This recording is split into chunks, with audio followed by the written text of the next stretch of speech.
Alrighty, welcome back, welcome back. It's been a crisp 24 hours, but we are back with another one because the Leafs played, and there's so much more to talk about because what should have been a normal game sans Morgan Rielly, I guess, turned out to be a game sans Morgan Rielly and a couple other people. So we'll have that to talk about, and the suspension came out. So welcome back, everybody. Nice to be back. Nice to be back. Intro. That was supposed to play the intro. There it is. Oh, Riverside. This is Mike Ross, public address announcer for No, that was me. Leafs, and this is the Leafs. I just clicked and it didn't click. Your post-game destination. I gave you a note. Your starting lineup: Roscoe, the Fanatics, Suthy, Peter, and Darty Brodeur on the Leafs Late Night Podcast. Okay, so Leafs Late Night, where it's never too late for the Leafs. Roscoe and Suthy tonight, presented by Inside the Rink. And I am not wearing a Leafs hat this time because the one that I wore last night was hurting my head. If you stuck around for the post-credit scene, you will see that it left a mark on my head, and I was getting a headache by the end of that episode. So we are going messy today. I need a haircut. I was going to say, that tells you need a haircut, buddy. It is. So, 5 whole games for Morgan Rielly. So guesses were everywhere from, Brian Hayes and the crew were saying 2 or 3. We had some Leaf haters saying it's going to be 10. We had some people that are negative Leaf fans saying it's going to be 10 just because that's what we think of George Parros. I said 7, Bean said about 5 or 6. What do you think it was going to be? I said it was going to be 4. Okay, so, like I said, everybody was all over the place. There was no telling what was going to happen because if there's one thing the Department of Player Safety is known for, it is inconsistency. Their consistency for inconsistency is rather remarkable. To your point, everyone was guessing between 2 and 12 games, so that pretty much sums it up right there, right? No one actually knew what to expect because you can't go on precedent. It changes every fucking time. Yep. And it came out today, the Leafs have been the most suspended team under George Parros. So, there's reason to think it could be as high as 10, right? Yeah. It's so stupid. So obviously the number comes out at 5, but what was weirder is the timing. So Kevin Weeks puts this out, and I don't think we've ever seen a suspension leaked like this. It's not a very big department there. So the fact that it did get leaked is kind of, it raises some eyebrows, right? Yeah, and I forget what the wording was. I guess it's a scoop race. I don't know what the actual term is, but the fact that people were looking to be the first ones to get on this is weird. This is usually just an announcement from the department after they contact the GM and the player, from what we understand, and then it gets announced. And that's how everybody hears about it. Exactly. It's an announcement after a meeting with a department. It's an internal affair. It's a suspension. This is something that has never happened. There is no one that should know about this before the 2 GMs or owners of the teams, right? It's insane that it happened. Yeah, so in case you missed the pregame show, Dreger basically alluded to and kind of confirmed through further conversation on it that the league didn't, or the team and player didn't find out until Twitter did. When Kevin Weeks put that out, everyone found out, which is insane. Morgan Rielly and the Leafs should not find out from Kevin Weeks on Twitter. That's absolutely bonkers. And there were other reporters talking on X today saying everyone knew about this afternoon. It's never happened before, but we all knew before they put it out. Yeah, the whole thing is crazy. I expected more than 5 games. I thought it should have been less, so maybe 5 is a middle ground type of thing. But they came up with the reasoning too, right? And they said that there was no previous engagement, so Greg shouldn't have been expecting anything. But I think that's inaccurate, right? For what he did, he should have been expecting some type of retaliation. Maybe not a cross-check that, to be clear, hit his arm and then rode up. I don't think it was incredibly malicious. I don't think Rielly meant to hit him in the face. But he had to have known that there was going to be some type of retort for what he did. everybody's been talking about this. He's the heel of the Sens now. He's playing into this character. He knew exactly what he was doing. The whole Sens are playing. Like, they have Valentine's cards over this. Like, it's him taking a slap shot. The guy's not hurt. Like, why are we getting 5 games for this? Game? Like, everybody's playing into this. It's reigniting the Battle of Ontario. Leaf fans are pissed because it's, like, just not pissed in a, well, I mean, some people are pissed at the amount of games, but, like, for the actual incident, I think it's, you know, we're angry because he did something to purposely aggravate us. Like, that's the point. It had its effect. Like, this is what sports is. This is the rivalry between these guys. I'm glad it's finally hitting this point after fucking 20 years, it seems. I bet, yeah, even on his team, like a guy like Giroux or Jacques Martin, they must have like been shaking their head at this, because that's not the way that they play hockey. No, and I mean, look, I know he's obviously on the Leafs and is biased, but Matthew's saying he's never seen this at any level other than the All-Star game. Like, I haven't even. It's just, it's. And if I did, like, when you would just know that someone has to go get them. Like, it's not even a question. Yeah, for George Peros, like, go to YouTube and search George Peros. It's not going to be highlights of him scoring that show up. It's him fighting people. Like, you're telling me this guy is not going to assume, like, this guy's not enough of a hockey player to know that if you take a slap shot point blank with 5 seconds left on an open net, that you're not going to get jumped by somebody? Like, that is ludicrous. You're 100% not wrong. Like, isn't he an Ivy League student as well? Peros? I don't know. Honestly, I'm too young to really remember him playing. I just looked up Colton Orr beating the shit out of him and him hitting the ice badly, but that was a real thing. Yeah, that was a thing that happened. George Peros. When he's only 44. When did he stop playing? Part of the 2007 Stanley Cup winning Anaheim Ducks. So I should remember this guy. College, Princeton University. Yeah, no slouch. Like, this guy knows what's up. If you just look at the stats and infractions, it has been very lopsided towards the Leafs. In 2010, he was chosen as 4th smartest athlete in sports by Sporting News. He's highly intelligent. Sports, not hockey. Mm-hmm. And you're telling me this guy can confidently sign off on a report that says Ridley Grigg was unsuspecting in this situation. Or he can't run like an operation where he can't have a leak. He doesn't have the chance to tell like the owners or GMs what's going on first. Somebody else needs to be in charge of this, and it shouldn't be somebody that was a hockey player, to be quite honest. I don't know. This is... The whole thing is making me feel like a homer, but like the facts are facts.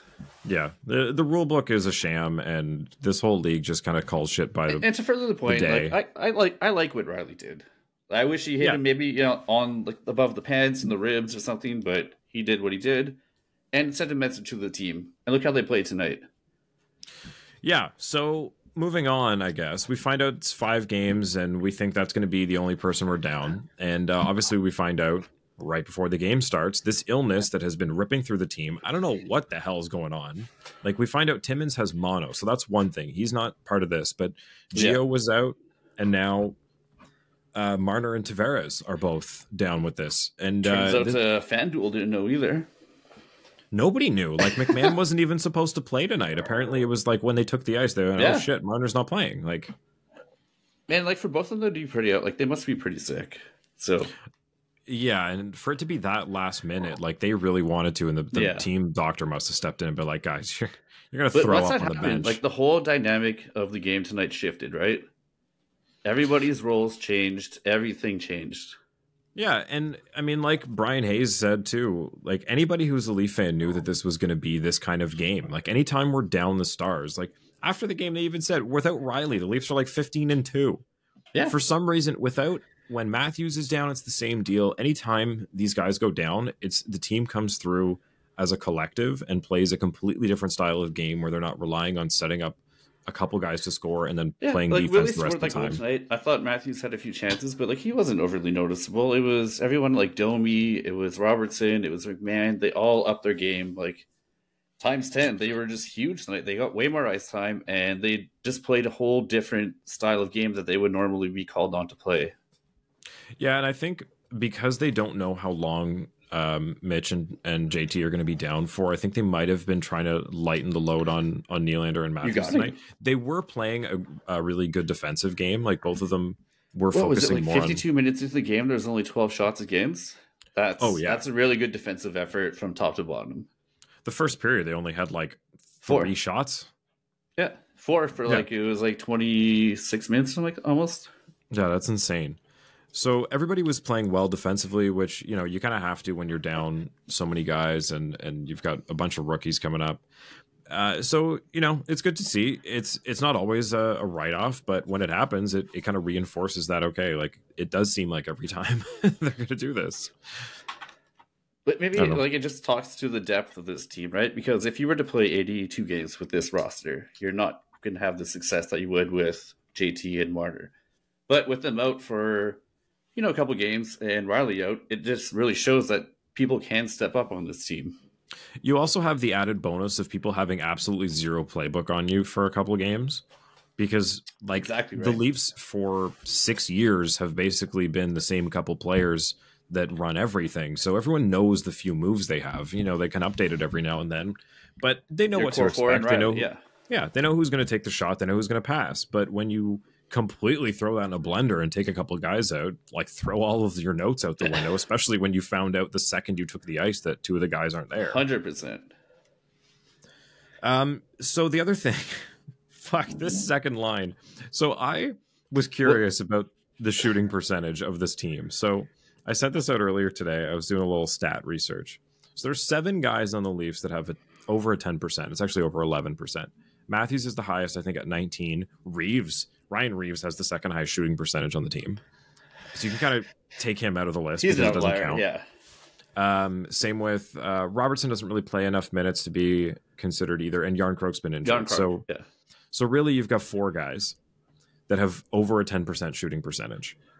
The next one is David Kampf at 8.5. And I had to really go a couple pages down the list to find where he ranks in the rest of the league. Like, what does 8.5 mean? That's 376th in the league for shooting percentage. Domi and Bertuzzi are like 5 and 5 or 6.5 or something. So they're like 500th. I'm pretty sure Bertuzzi's never going to score an NHL goal again, so we can just not think about that anymore. But Domi, like that's you know, this doesn't make any sense. He's a playmaker. I don't expect his numbers to be up. They shouldn't be that low. But for Bertuzzi to be that low, especially with everyone he's been playing with, and like the amount of posts he's hit, the amount of times he's been like just robbed or missed, like this luck can't keep up, right? Like statistically, it can't. I would argue for Domi, if you're a playmaker, your shooting percentage should be higher because you're not taking as many shots, and the ones that you do take should be in opportune positions. He had a great one in opportune position tonight, and I just don't think he has the shot to beat NHL goaltenders right now. I mean, that like slap shot saw it coming in coverage, and he still gloved it, no problem. That's as hard as Domi will ever shoot. 96 miles an hour. I mean, that was a good shot from. Yeah, it was 96, and it was. That's pretty good. That's pretty good. I was surprised. If he can disguise his shots a little bit more with some movement, lateral movement, and like some screens, maybe he will score a bit more. But he just doesn't have a great shot. No, but I guess to my point, like we've talked about how much the top guys are carrying, but it's not like, you know, you see sometimes these guys on the bottom line will have like a 50% shooting percentage or something because they never shoot, but when they do, oh, look at that, it goes in. Yeah. We're not even getting any of that. Like Bertuzzi is the craziest. The amount of times I've seen Domi and Bertuzzi have a puck just go across the line with no one touch it or just sit in the crease where no one knows where it is absolutely insane. Like, I've never seen guys not be able to just even, like, touch it in. He hasn't had a goal go off his ass, his chest, even his face. Like, that's all he needs, I think, is just for a fluke goal like that to happen. Lower his shoulders, relax his arms a little bit. 1 in 33 games? So tight. Since sometime early December. Fuck. Yeah, it's crazy watching how hard they try. Like, that line, the second line was so good tonight, but, oh my God, they were never going to score. I find Nyes has a little bit of an issue where he's got a pretty big body and he puts himself in front of the net, but he's still like a foot away from the goalie's line of vision. If he's directly square up, I think he's going to get a lot more tips off his body, his stick, and screens. But he has not been doing that yet this year. it's funny. I thought Nylander's goal was actually nice at the beginning. Yeah. I was like, oh, great. Nice tip that in. And I'm like, wait, what the Same hell? thing as Bertuzzi. I was like, finally, all right. Off his ass. Great. Out of the way. Now he's going to start producing. Nope. Nope. But Bobby McSnipe. Oh, Bobby McSnipe. So those first 2 goals, like, it wasn't like the guy got a couple garbage ones and an empty netter. Like, these were beautiful. Are you joking? The second one was ridiculous. Oh my god, it was so good. He had no business scoring from there, but like, I'm so glad he did. He had no business scoring like at all, let alone 2, then 3. That empty netter is like a highlight reel for the decade empty net goal. Like, he was absolutely not meaning to do that. And you know what? Like, everyone shits on Keefe and stuff, but good for him for putting him out there because he knew that was going to pump the boys up. And I think that was a move for the players. Yeah. And it speaks a lot to Leafs Nation. Everybody was kind of split on, hey, the net's empty. I know McMahon has 2, but should we put Bertuzzi out there? Like, yeah. I almost would rather... might need this in the long term a little bit more than Bobby. I'd rather Bertuzzi just get a fucking goal than this kid who has 2 goals in his entire career getting a hat trick. Yeah, listen, we're going to cut you a check behind the doors, a little bonus. Don't tell anybody, but Bertuzzi needed this more. Ugh. But no, you're absolutely right. After all the shit that Babcock took, it's nice that Keefe in this situation where he absolutely didn't have to puts out Kampf and what was it? Kampf, McMann, and Gregor. Yeah, my God, little things like that go a long way for the boys. Gregor, though, that breakaway. Oh, I wanted him to like have a little more patience, trust yourself, like take that extra move. He kind of just shot it at the end of the circle. I don't know. He probably doesn't even take breakaways in practice, man. But like, you got to think, all these guys were the best player on their team at one point, right? Like they all have that capability, whether they've tested it out. They're playing there for a reason. Like these guys are the best in the world. They're so good. Yeah, I don't know. That's where you want to see it to know that he's got the confidence and needs to be here. And that was just kind of a fuck. Yeah, it might have been like a small little red flag. Maybe he doesn't right now. Yeah. Just because everybody did play so well, one who didn't, that I just want to give 2 seconds of grief for. Justin and I talked a lot about Liljegren last night. He had a rough game. Like everybody played, like Gio had a good game. Brody played well. Gio had a really nice dive on a 2-on-1 that he broke up. That was huge. Oh, and speaking of dives, what about that one Robertson with the like complete 360, like stands up he was it unreal too? Tonight. Are you kidding? The amount of energy that could, like he's actually playing healthy for the first time maybe in his whole career, like fully healthy. And he's so quick. He's got so much energy. He's fun. Oh, sorry. But sorry, what was I fucking... Liljegren. Yeah, so he definitely had the roughest game of everybody tonight. He was highlighted on that first goal by St. Louis there. Obviously was unable to tie up the stick, as was broken down by everybody, so I don't need to go into that. And just the times where he's the last man on the blue line there, and I've seen it skip over his stick like a couple times. Or his shot selection too is just like right terrible. It goes right in the shins of the person defending and trying to block it. Oh, so many times he gets people in the feet. Which is crazy because like when we drafted him, this guy had such high offensive upside. And you just don't see it right now. And you used to see it even like 2 years ago, 1 year ago. Yeah, and I was reminded today, it's been 7 years since we drafted him. Because he was a young draft. Yeah, he was taken in the same draft as Robert Thomas, who we played against tonight. Like, that's just to compare the development level. Maybe you think like he's feeling it tonight. A lot of pressure. Riley's out first game. Hopefully he bounces back for these next 4 games. Because this is a huge chance for him. Yeah, like this is kind of his last chance, in my opinion. Not, I don't think if he does anything in like the next couple of games, you have to really think about packaging him for something. Yeah, I mean, honestly, I would have liked to see last year as being his last chance because they did give him a lot of opportunities, and then they kind of went into this year like, I don't know. I guess you're with Gio on the third pair. If he's not going to be offensive, he's too light and like not gritty enough to be on a bottom 3 for defense. So he's kind of stuck right in no man's land. Well, it's like we talked about with Robertson and Nyes. They're not meant to be bottom line players. 100%. Yes. But there's never going to be an opportunity for them to take, like, this team has so few opportunities to take top line spots. Defense is definitely not going to be one when you've got Rielly and Brody. Like, that's kind of it. The first pair's there. Yeah. We've locked up McCabe. He's shown nothing that he'll like supersede those people. No, and look what happened when we brought Benoit up. He jumped over him in a matter of 2 months. Yeah. And like Benoit's going to be a solid 4 to 6, 5 to 6 probably. But he's great at what he does, and he knows his role. And Liljegren is not playing his role. No, unfortunately. And it doesn't seem like they're... huge, unfortunately. Especially like trading Sandin, because those were our 2 young guys who were supposed to come up. Exactly. That's where I was going to go, too. And like, we bet on Liljegren instead of Sandin. We picked Liljegren over Sandin, and now here we are. And Sandin hasn't really showed that much either, to be fair, but... Yeah, and I mean, look, not every draft pick pans out, but I don't think they gave any opportunity for this one to go in the right direction. It does make you question, though, because a lot of our forward draft picks, have obviously our core 4, minus Tavares and everything, but we haven't had like a really big defensive pick that's hit. Well, I think it's hard to like know that a defensive defenseman is they're way harder to draft. Like, there's no question about it. Yeah, it seems that those guys get picked up later in their careers and kind of move around teams. As far as offensive ones, like, yeah, it's tough because once you have Morgan Rielly, like, you're not looking for somebody to take that spot. And it seems like every time they have tried to trade for somebody that's that same type of player, it never works out. So this team has been in a really strange defensive spot. Like, they don't really know what to put around Morgan Rielly. I don't know.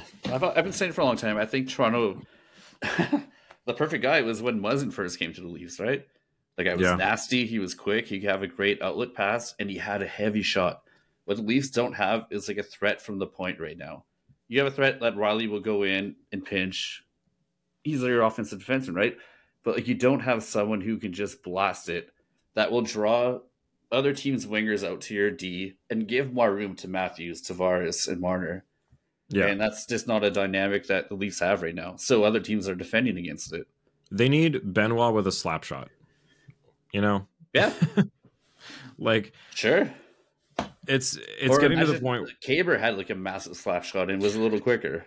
Yeah, see, McCabe is almost that too. Like, I feel like they get almost there with so many guys, but just Liljegren is the one that every time they bring someone in, they push him down a spot in the lineup. And I like to bring it back to what you said. I think March 8th is coming up in 2 weeks, 3 weeks now. I think they really got to see, is this something that we're going to keep rolling the dice on every year, or is it, somebody else is to deal with now? It's a really big question for them because he's had so many opportunities at this point, and he's just, where is he going to be in this team? Yeah. His value might never be higher right now, but it's not even that high. Yeah, but exactly. It can only go down at this point. Yes. Look, it's good to have depth in defensemen when going into the playoffs, but I feel like with what you've got out of all the other guys, like, I would rather, if someone's injured, I'd rather see Lajoie play a couple games or Lagesson than... I wish Timmins, obviously he's got mono now, but like, even a guy like Haber, like, that hit he laid on Sundqvist tonight, no one else does that on Leafs. He brings something that no one else does on the D, and that's what Lily has to do. Yeah, and yeah, exactly. I just think it's not working right now. So I was so huge on him too when they drafted him. Yeah, me too. And Sandin too. It was sad to see him go, and I was high on both of them. Just the prospect of having, like we talked, like you were saying, we never have defensive prospects. Yeah. Finally, there were two that were especially Sandin. I think he had mono in his last season in juniors, so he slipped a bit to the Leafs, and we got him, and just. Oh well, you'd almost rather have him right now. Yep. On the plus side, Samsonov, another decent game from him. Finally, he looked good. Yep. I thought he looked good. He looked cool, calm in the net. He made the saves he had to make. The one I blame on Liljegren, not him. Yep. Unfortunate tip right in front of him. Other than that, limited shots and limited danger. The boys played really good defensively, like you said. Like, the amount of shots they had going into the last 8 minutes of the game, was it 12? Yeah, and I mean, most of that came from the Leafs going down outside. shorthanded. Oh my God, what about McCabe getting his nose bloodied up every game and getting nothing for it? Like, good on Domi for running in and like, no. We don't slam our friends into the boards like that. No, come on. Yeah, that's not happening. He had 2 fucking stuffies up his nose. His eyes were just watering. The guy's a warrior, though. Like, getting fixed up on the bench, he didn't even have to go back to the dressing room. I mean, at that point, there's nobody to take your spot, so you kind of have to come back. But like he's becoming, I don't know, to me, like the heart and soul of that D almost. Just like look, what he brings for the team, for like to rise him up. Oh, yeah, I do like that he, you know, like you said, he's got an identity. He knows what he's there for. He's got a job. He does it. He's mostly reliable. Yeah. Mostly. So what do you think of future Leaf Parayko? See, I've been looking through the trade list, and his is a name that I didn't really think about that much until I saw him playing tonight. I was like, you know what? The term. What is it? What's his Isn't contract? Like 6 years? At 7? Oh 7 my at God. 6 or 6 or 7? Colton Parayko, cap friendly. How many years you got left, boy? Oh my God, he signed until 2030 for 6.5. Okay, and his production's already falling off a bit. And he's got a no move. How old is he too? Is he like older than Brody already? He is 30. Yeah. So you'd have him until he's 31, 2, 3, 4, 5, 36 at $6.5 million. Yeah, no thanks. I don't want to. The last 2 years, you don't worry about it. You can figure it out afterwards. But the 4, he's got a modified no trade clause in the last 2 years and a no trade clause for. So you do kind of worry about it. Yeah, it's not an easy thing. Like, I don't think he'd waive it to go to Toronto either. No, I don't know, maybe, but I see. Well. Again, I don't see the Leafs having the money to take that on, like 6.5 for that. Look, that's the thing. If Brody's off the books, you've got a couple of those random, like Murray and some of these LTIR contracts come off the books. I don't know. There's a whole bunch of like Domi, Bertuzzi. There's a lot of things in the air. I just don't know if you could make it work at the deadline this year. Like the Leafs are spending the most money of any team right now. I don't know how you find 6.5. I don't either. And I don't know if Colton Parayko is really. I don't think he's the guy to do it. Like I said, his stats have been falling off a little bit the last 2 years, so he's already a bit of in decline. So if he gives you 2 good years, then you get stuck with 4 shit ones. So I know they're not like super awesome, but the team is not super awesome either. I brought up a couple weeks ago Andrew Peeke and Adam Boqvist. They're both right-handed, and they make 2.75 and 2.6, and they are 23 and 25. And Columbus is shit. So, like, I got shot down for that one, but I don't really like. Why is that crazy? Like, are they that just bad? Their age, I think, and the control of the amount of money that they're making. That's extremely valuable for teams. Yeah, I guess it would be a lot to get them, but I mean, 2 years on Boqvist, 1 after this year, and 2 years for Peeke after this one. So it's not like it's crazy. They're an interesting team because, like, they always don't want to spend too much money, but they're stuck with Laine, they're stuck with Gaudreau. Like, you got a lot of money that they probably don't want tied up right now. Yeah. So if they have good contracts like that, it'll take a lot to get them.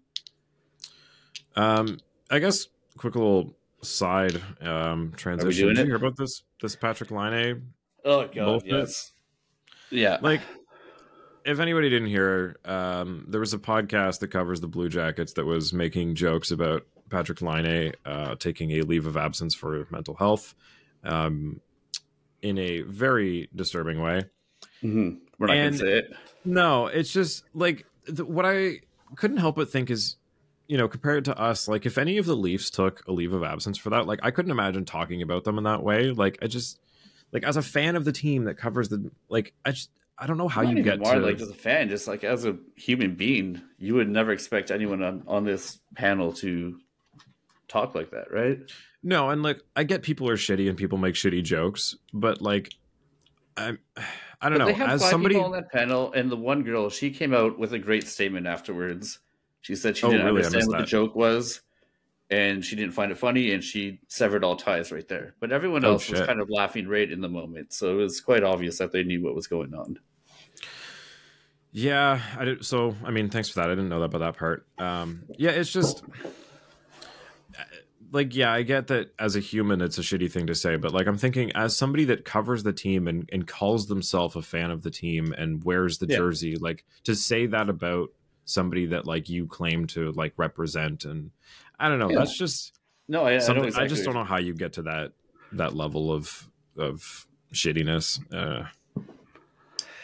It's like there's nothing funny about it. There's nothing clever about it.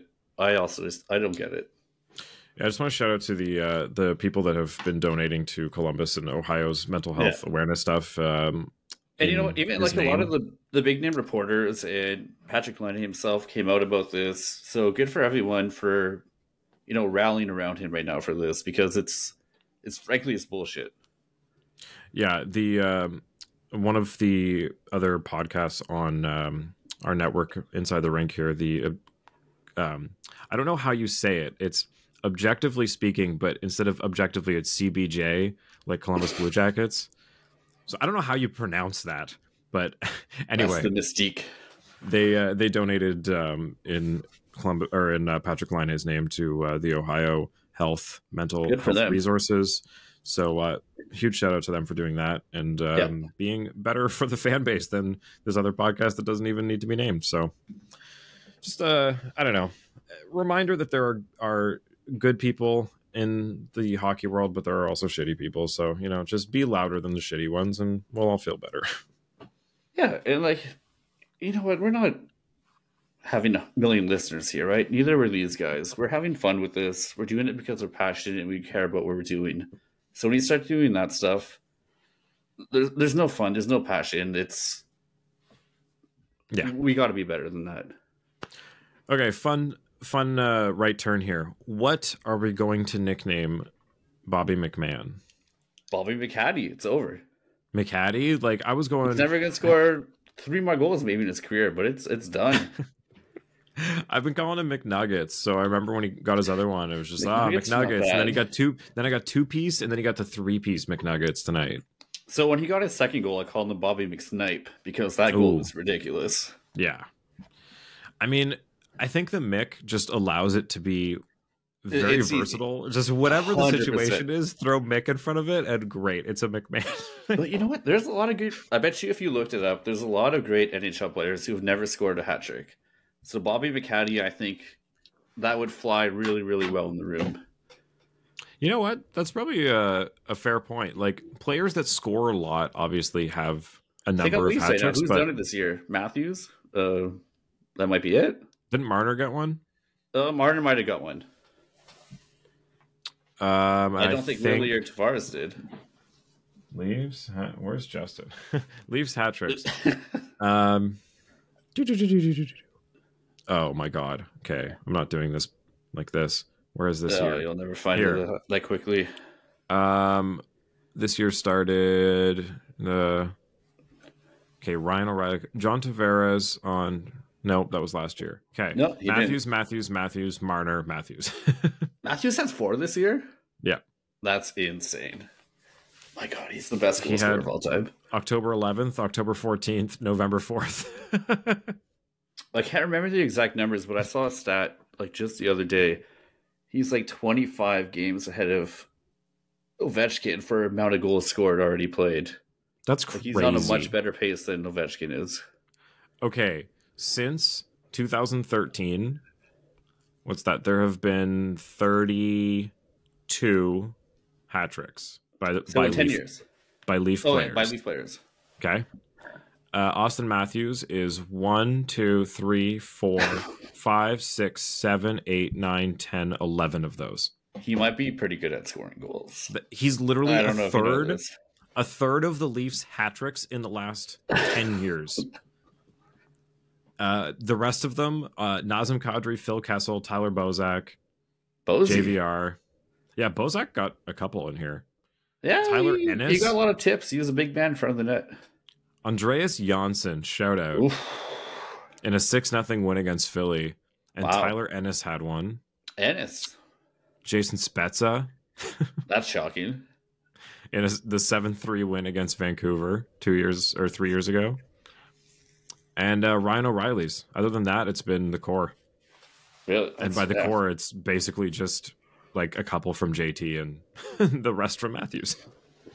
That's pretty crazy. I've never looked at it. Might have been Bobby McCall, but yeah, this is not updated. Now we'll have to add Bobby McMann as the 349th hat trick by a Leaf player. So congrats. Good for him. Like, what a day he's had, eh? He played a great game, too. Like, even defensively, I thought he played really good. And his other 2 games, I didn't think he played that good. So no, like that line's been kind of meh this year. They've had some games where it's like, oh great, they kept it in the zone the whole time, but other times it's like, am I watching 3 Alex Kerfoots? Like, yeah, like you're not sure what you're going to get from them from night for night, and that's not great for your bottom line. Yeah, you don't know if they're physical, you don't know if they're defensive or if they're offensive. They're just kind of they do whatever. It makes it hard for the coach to put them out at key times too, because you don't know what you're going to get. No. So that's something, if we're going to make any moves by March 8th, I'd like to see like a veteran on the 4th line to just give some sort of identity. Like, I mean, Perry and Kessel are now off the board, as we now have heard Kessel's going to Vancouver. So those are guys that I would have liked the Leafs to, maybe get for league min, but that's kind of the type of person. I don't think Kessel fits on the team, but I agree with what you're trying to say. Perry, more so. Yeah, like somebody that has been to the playoffs a bunch, that isn't 22 and, can tell the guys, okay, we're doing this. Oh, great. The puck's in our end. Okay, follow me. Like, it just seems they don't know what they're doing. Undercoached. It's tough with Camp, though, too, right? Like, just the amount he's making. Yeah, that was a shitty contract.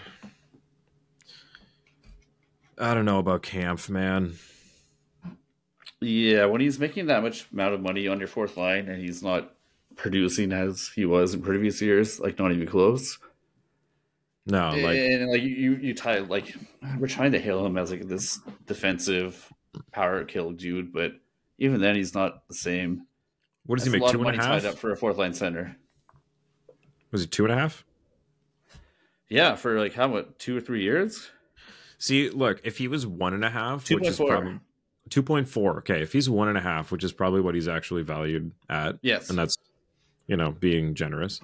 That's a whole other player that we could have right now. Like, that's a somebody that's been waiting for a contract league min signing. Like, I just or if you try to bury him in the A, it's a way bigger deal just because of his ticket.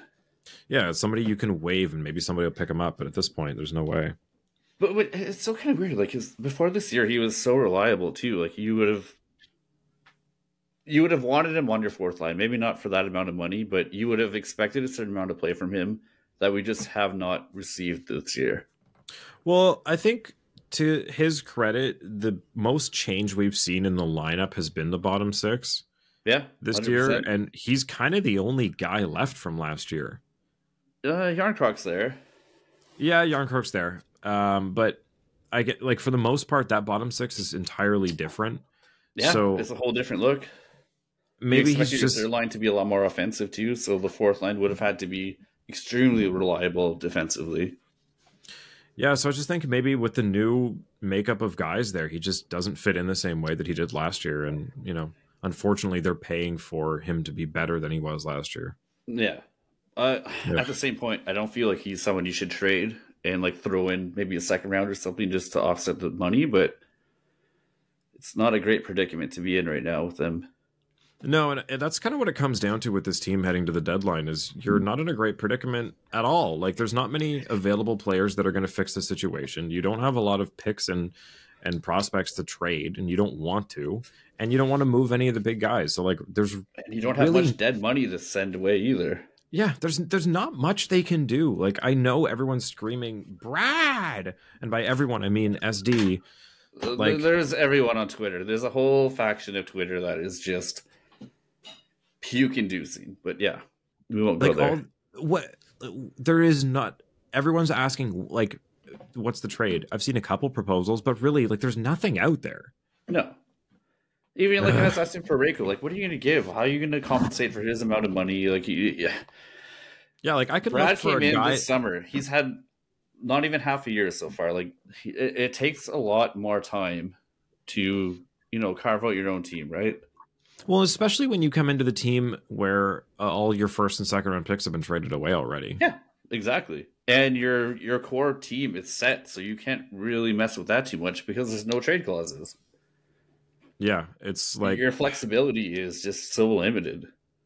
Like I can look at other teams and say, oh, you know, this person would work or that person would work, but when it comes down to, well, what are we going to pay for it? There's no answer. Like, yeah, or then you hear the smart answer: we just let Marner walk at the end of his contract. Like that's the dumbest thing I've ever heard. We're not doing that. So Justin and I were talking last night about, you know, do you punt on the year? And we kind of came to, you can't punt by like, you know, give up on it and trade people away, but like, really, there's nothing you can buy on, so it's kind of just you are what you are this year, and I don't think it's going to be much. I think if you can add like a deadline piece, that's not going to push your cap over too much. Like you said, it's not going to be very much. But at the same time, you can't trade away assets on a season where Matthews might get 70-something goals. Because what does that say to him? You owe it to him to at least try a little bit. Yeah. The thing is, all of your assets are valued differently at the trade deadline than they are in the off season. And I feel like if you spend on somebody that's overvalued, like whoever is selling the player at the deadline gets 50% more at the deadline than they would in the off season, right? I think especially this year too, because it's like there's no one really out there. People always overpay. Like, look what Tampa gave up for Tanner Jeannot and Brandon Hagel. Like, that doesn't happen. If Leafs did that, it'd be a massacre in the media. Exactly. So I can't help but wonder, do the Leafs maybe just hold on what they hold steady? Exactly. Yeah. And then once the season's over, you're going to have a whole bunch of different guys available and teams in different positions once they've either not made the playoffs Caps or been knocked out. A little bit too. Caps going up. Like, why spend now to not be able to when the market's going to have more for sale, you know? Yeah. Unless if you're trading for someone who has term and money that's going both ways, which I don't see a trade out there right now for that, then I tend to like hide out in your camp right now. I think we're just going to hold steady and see what happens. Hope to make the playoffs and hope the core four goes crazy. Like, okay, the Jake McCabe, Sam Lafferty deal was something like, if you do something like that, obviously we didn't keep Lafferty, but where you get McCabe who's locked down. What did they send for that? Joey Anderson, Pavel Gogolev, a second, and a conditional first in 25. So, like, that I don't hate, where it's like a couple guys from the Marlies that you really were never going to have in the lineup and a future pick for some guys with term. Mm-hmm. Sure. Like, that I don't hate, but I still think if it's at the deadline, you're going to overpay for them. Yeah. The first makes it a tiny bit weary, just not even for a draft pick, but I think that's good capital going forward that we need. We're not in the position like to groom people right now, but yeah, something like that would kind of make sense. Yeah, I don't know, fine, whatever. Have you looked at like TSN's top 25? I haven't even looked at it in so long. I was looking at it last night, but there's a bunch of them. Original trade deadline. 9 here. Canucks? No, not Canucks Army. Who do we want from? Let's go to TSN. There's also this one little wrinkle that hasn't been spoken about right now. It's goaltending. Oh my God, we're rolling the dice. Wall has been. Did you see him on the ice? The shots of him tonight.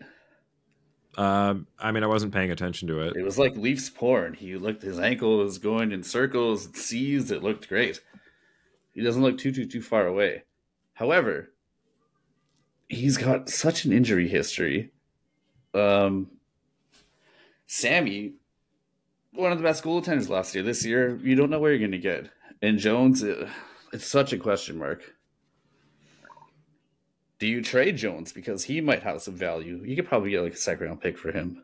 There's so many people looking for goalies, honestly. Exactly. Like, you might be better off trading him. Like, if you're ready to have him to be backup fees. First, if he started heating up and then just went with Wool and Joe, like, that's a huge question that really no one's talking about right now.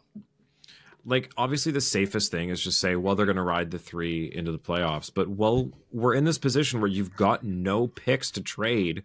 Maybe this is a spot where it's, hey, you know what? Fuck it. We have a surplus of something for once in our lives. Let's exchange it for something we have nothing of. Yeah. Or guess what? Maybe let Hilda take a game or two, or he's a backup. Like, I find that's the most interesting part for me right now. Okay, this is from January. NHL trade deadline player rankings here from BetMGM 4 days ago. Noah Hanifin, Chris Tanev, Adam Enrique, Vlad Tarasenko, Jake Gunsel, Jacob Chikrin, Sean Walker, Marc-Andre Fleury, Scott Laughton, Trevor Zegras. Like again, going back to Leafs Twitter, the whole Hanifin and Tanev thing that's been rehashed for 4 months now, so everyone knows about that. But what are you giving up for that? And do they really move the needle that much for you? Yeah, like that's what I keep coming back to is like, what's really going to move the needle and how much are we going to have to spend on it? Like, is it worth it right now? Like, is one player going to fix all the problems on this team? No, because we've got better than mediocre goaltending, which is kind of all the Leafs need, but it would be better to have a little better. But we got what we got. Defense, little shaky. Bottom 6, little shaky. One trade is not going to fix all of those things. No, and we don't have, like you said, the resources. 3 things right there just to adjust. Yeah. And look, if you want to say let's pick 3 of them off this list. Let's grab Chris Tanev, and we'll take Sean Walker and Marc-Andre Fleury. Okay, well, we can't afford any of them, so that's that. I guess we're not fixing our problems. I don't know. I hate this because of the season that Matthews is having and Nylander. It's like, it seems like robbery to them, but I don't know. This is the hand that we've been dealt. I pray that Wall really turns out and he's our savior in the back end. But even if that were to happen, that still leaves a little hole on D. Like, there's no real stud there other than Rielly, who's like pretty close to a stud. And there's just no way to get one this season, like you said. Maybe something in the offseason, you make something work, but it's just not going to happen this year. No. I mean, I know the Leafs have talked about Rasmus Ristolainen as an option too. Like, that's maybe the closest thing to what they need, like a huge defenseman with a shot. Like, isn't that kind of like the Lyubushkin of this year? Yeah, I'd say it's better than Lyubushkin. Yeah, maybe. Like, maybe higher potential has been also on a shit team. I would take Lyubushkin back, honestly, and Luke Shen. That being said, I don't want it to sound like super doom and gloom, because I do think this team can turn it on, and I think some of their puck luck has not been great this year, and it will turn around. But they just don't have the flexibility to make the big moves that people are really salivating for. Yeah, I think it's really got to be fixing the problems within. 5 and 6% shooting percentage. Like, look, we're halfway through February. It shouldn't be keeping up this long. It can't keep up this much longer. That's like unsustainable. No, that's like a guy in the NBA shooting 1.5 out of 10 like a 3-pointers or whatever. You can't have that. Well, on the flip side, it's like the guys at the beginning of the year who for 2 months are shooting 40%, and everyone goes, okay, well, this isn't going to sustain, and they go back to earth. Yeah, this go back to your crazy. Especially for a guy like Bertuzzi. Like, that's the biggest one, right? This guy hasn't scored since early December. He's got quite a big ticket. He can do it. Like, he's come so close so many times in the last 2 months. And if you move him, he's going to score wherever he goes. Like, and then if you go look on Twitter, everyone's going to say, well, he's just a playoff guy. But it would be nice if he was doing this in the regular season too, boys. I'm not going to lie. Yeah, because, I mean, look, playoffs are getting a little... When you lose... When you drop 6 of 8 points to the Ottawa Senators, who are in last in the East, it's not great, guys. Like, that's... Yeah. We're making this harder than it needs to be. Yeah. I mean, look, if it means we're not having a matchup against the same fucking team we always do, great, but I don't know. Unless Bertuzzi all of a sudden turns it on and scores like 2 points a game in the playoffs, I'm actually worried about him. Yeah, like his defensive game has gotten so much better, and the chances are there. He just, Dude can't score. He's got fucking hands of stone right now, man. Okay, who would we play if the playoffs started today? Oh no, we would play the Rangers. Oof. I think, right? The second place plays the first place wild card. Yeah, we'd play the Rangers. Go back to the 1-8. Crosby said that at the All-Star game, and I completely agree. Yeah, if we went 1 through 8, Leafs are in 7th in the East. They would play the Rangers. Wow. It's funny how often that happens. Did you hear Overdrive saying that they should trade Shesterkin at the deadline? Why? Because I think they just wanted hits.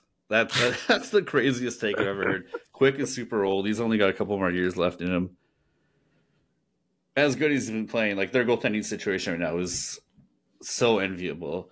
But you don't trade Igor. That's so wild. That's insane. I just checked the wild card format versus the conference 1 through 8. The Eastern matchups don't change. It's exactly the same. Crosby's like, oh fuck. It's weird because it does affect things drastically sometimes, and other times it does nothing. So yeah, we still got quite a few games left in the season, but yeah, obviously this is all subject to change. I haven't looked into this. Have you? What does our next 4 games look like without Mo? Oh, so we did this last night. It's like St. Louis again. I think it's Philly, St. Louis, Anaheim are the next 3 games. Is in there too, right? Vegas is after. I think it's the first game with Mo back. Oh, okay. Okay, so this is game 1. So the next one's Flyers. Oh yeah, Anaheim. So it's Flyers, Anaheim, St. Louis again, and then Arizona. Those are the 5 games. Interesting. Yeah, so kind of lucked out there. Not bad timing at all. If it was 7 games, the 6th and 7th game would be the Golden Knights and the Avalanche. And then the Golden Knights again after that. So the Leafs have a really shitty 3 games, but this is like the most trap schedule. Like do 5 games against bottom feeder teams, and then let's play the first place teams in the West back to back to back. But there's like clear picture, which would be great. We just rally around without Mo being here. And then when he comes back, it's hoorah, hoorah, and we win those next 2 games as well. We have a back-to-back away, Arizona, and then Vegas. Oh. Little travel. Yeah. Yeah. Seemed to be Salt Lake City Coyotes. Yeah, so I guess there was some news on the Coyotes that came out. We can finish on that. So they said that they had interest in land, like they had expressed that they wanted to purchase it. Then Bettman said that they were interested in land, and then they said there were multiple things they were interested in, so contradicting what Bettman said. And then they said that they were going to give them kind of till the end of this week, and that Alex Morel was going to talk to the staff at the Coyotes this week, which I guess would have been yesterday or today or tomorrow. So we don't know when this news is going to come out, but this is not the first or second or third deadline that they've broken, though. It kind of sounds like they're telling them they're packing it in, though. Like, it seems Bettman is not going to give them any more runway on this, because if they're going to build something, that's like 6 years down the line. So it seems like the option is either sell the team to what's-his-nuts, who owns the Suns, who doesn't want them, sell them to this dude in Salt Lake City, and then wait and bring a team back to Arizona once the thing's built, or just, sell them. The league takes over until you find another owner in Arizona. Well, I think it's just the fact that you're not going to have an arena for 6 years. Like, they can't afford. So, that's an option that's not even viable, right? So I think at this point, the owners are breathing down Gary's neck because they don't want to pay to support this team that they were told is going to be 3 years max. And now it's looking like it could be, a decade in a college arena if they have to wait for something to be built. You can't have it. You can't do that. It's insane for a professional sport. You have a team ready in Salt Lake. You have a team ready in Kansas City. You have a team ready in Houston, I think. You have a team ready in Quebec City. And Atlanta. Atlanta, that's the other one. Thank you. But that would be your 3rd time in Atlanta. Like, what kind of look is that? Yeah, it's just like the way that I put it before is you're just expanding for the sake of paying off your problems until you solve Arizona. Yeah, so because you get your expansion fee, which is great, blah blah blah, but the owners are tired of paying for a dying, whatever you want to call the Coyotes. And it sucks because these players are like, they've been so bad for so long that they've been drafting all of the star talent for the last 8 years. And these guys are sitting there playing for nobody. And they're getting good. Like they're actually, they made some trades to have a better they have team. Some pieces too. I thought they were doing better. They're not doing great this year, but they do have some pieces that you can actually build around. Yeah. Oh shit. They're 2-6-2 in their last 10. Or otherwise, before that, they were doing pretty well. But yeah, look, you've got things to build around. It sucks seeing them just draft guys and trade them away. Like, look at Jacob Chikrin. We spent 5 years saying, oh, when are they going to trade him? Where's he going to go? Because it can't do it with Keller. You're going to do it with everyone else. Is there Cooley? McBain, like McBain's there, right? Not in Anaheim. I'm not crazy. I don't know. It's so hard to keep up with the fucking South. Anyway, I would just like to see this team sold, moved, and then try to build something in Arizona, because obviously there's a market that wants hockey there. It's just the ownership group has been abysmal for way too long. They've given it more than every opportunity. Yeah, and this is a point that I've seen made in Gary Bettman's favor, and I do kind of agree with this. Like, as a lawyer, he has the grounds to say he tried absolutely everything, and this is on them. Like, they gave them every opportunity to make this a successful franchise. They gave them all the runway they could, and they couldn't put it together. So when they're offering to other small markets, hey, do you want to expand? They're not going to say, oh, well, what happened with the Coyotes? It's not on the league. Like, Bettman has made sure that no matter how anyone looks at this, they know that it's not the league's fault that Arizona didn't work, because they literally gave them like 4 miles of runway to try to get off the ground, and they couldn't do it. So, final question. If they leave Arizona, where would you like to see them land? I would like to see, the joke answer is Atlanta, because it means we'll get another Canadian team, because they somehow always end up moving to Canada. The Videotron Center was real nice in Quebec City. Just driving by it, it would be cool to have another one, but I don't think Montreal and the Leafs would let it happen, just with that whole compete thing they've got.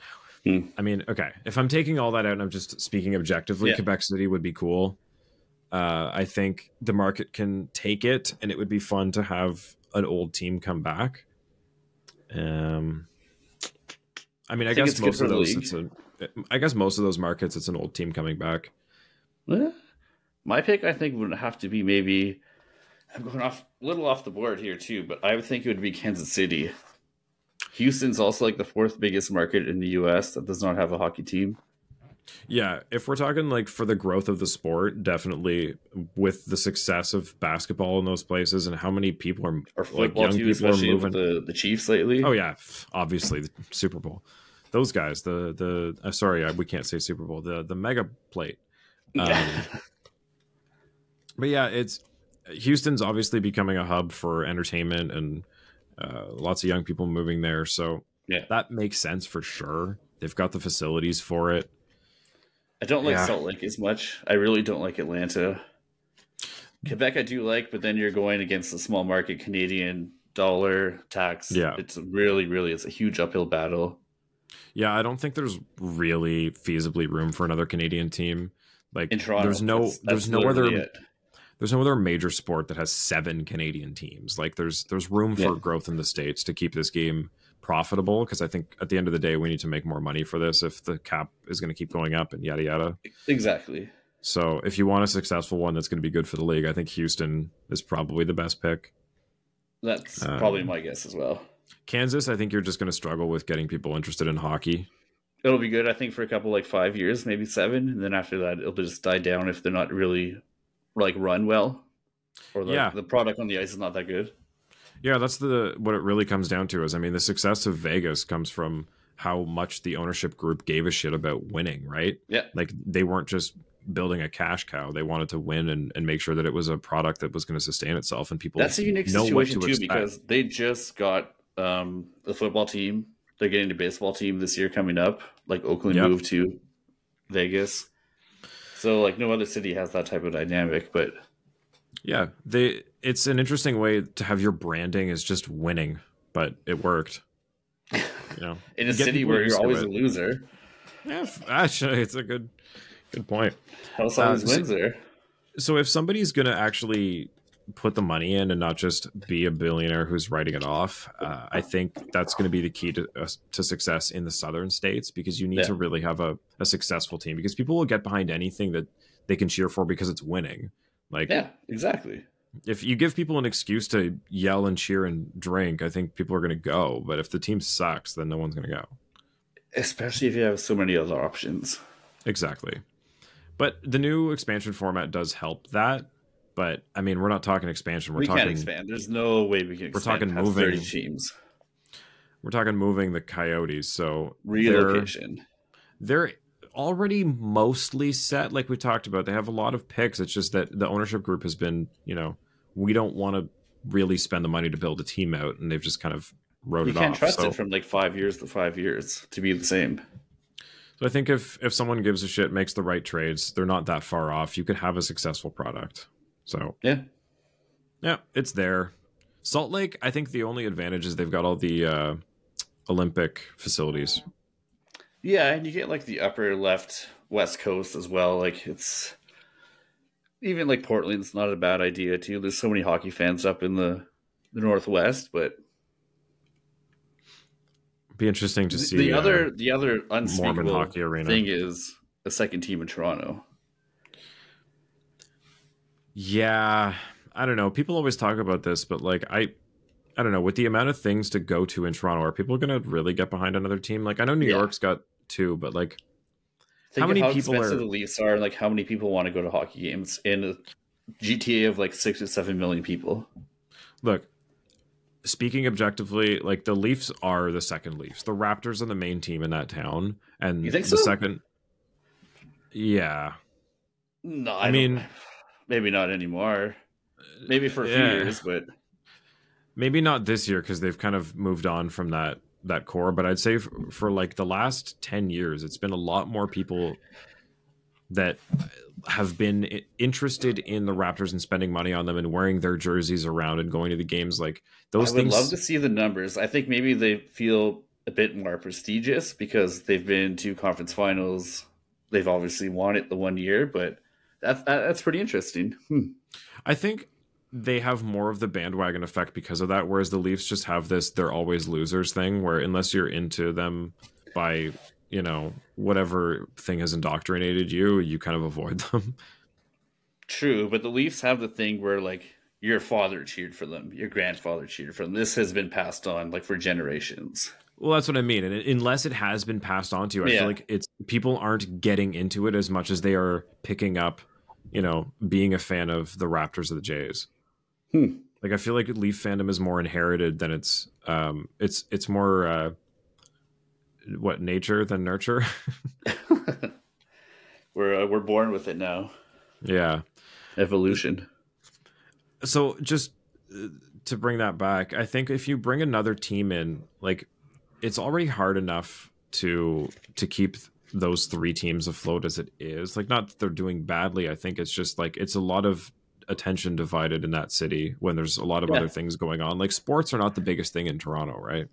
Like it's a big thing, but it's pretty big, but I'd say it's equal to other scenes there that, I don't know. There's always 100 concerts going on and different things happening. You can't forget that you have owners with like the deepest pockets, maybe in all of major sports league, like in top 5 for sure. Rogers they're so wealthy.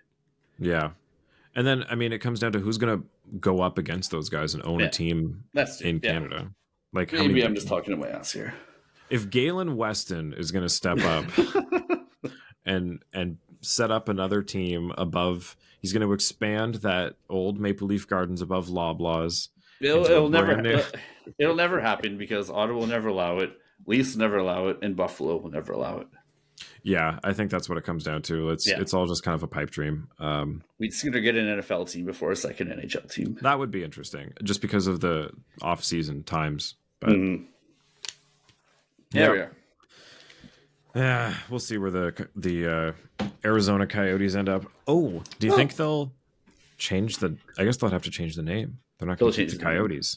You'll want to disassociate themselves with that. Okay, what would you call them if they go to Houston? Oh God, I have to think about that one. Whew. Longhorns. I don't know. Texas already has their Longhorns. That would be like encroaching on something sacrilegious there, I think. What do you mean? Houston's in Texas. Yeah, but like the University of Texas, the Longhorns. Oh, yeah. Which might be popular than fucking anything in that whole state. Yeah, true. I don't know. I think there's ways to play around with that. Salt Lake City. Ooh. The land speeders, you're over there. There's nothing you can call them. The Mormons? Yeah, I was just trying to make a Mormon joke. I couldn't think of one. Polygamists? We can scrub that. They'll just be called like the Salt Lake cities of Latter-day Saints. Like brought to you by Jesus every night. We kid. May they never go there. All right, that's it for tonight. Have a good night, everybody. Yeah, I think we're done. We're done. We're gonna get one of the 5 games with Mo did. Keep going.